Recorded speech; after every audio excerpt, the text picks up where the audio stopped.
Shifokorlar immuniteti past, doimiy charchoqni his qiluvchi kishilarga taqinchoq taqib yurishni tavsiya etadi. Kanadalik olimlar esa oltin inson organizmiga ijobiy ta'sir o'tkazib, xotirani va metabolizmni yaxshilashini isbotladilar. Asabiylashib yuradiganlarga zargarlik buyumlari stressni yengishda yordam beradi. Shuningdek, tilla zanjir ko'rish qobiliyatini yaxshilab, yurak faoliyatini normallashtirar ekan. Bilaguzuk esa qon tomirlarini davolaydi. Olimlar yana shuni isbotladilarki, barmoqlarimizda butun organizmga ta'sir o'tkaza oladigan biologik faol nuqtalar mavjud. Shu bois unga qattiq botadigan uzuklarni taqib yurish xavfli. Umuman olganda zargarlik buyumlaridan 20 yoshdan so'ng foydalangan ma'qul. Qizaloqlar quloqlarini teshishda ham tilla yoki tilla suvga botirilgan ignalarni ishlatish maqsadga muvofiq. Chunki bu metall eng toza, noradioaktiv modda hisoblanib, hech narsa bilan reaksiyaga kirishmaydi. Ayrimlar oltin suvni ham quvvatlantirish xususiyatiga ega deyishadi. Buning uchun kechasi suv to'ldirilgan idishga tilla buyumni solib qo'yib, ertalab och qoringa ichish tavsiya etiladi. Ammo bizningcha bundan ko'ra boshqa jihatiga amal qilgan ma'qul va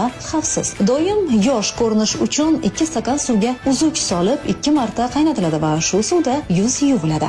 Yana bir ma'lumot, uzuk tanlashda uning dizayni bilan bir qatorda kishi o'z salomatligidagi muammosini ham hisobga olishi kerak. Masalan, bosh barmoqqa taqilgan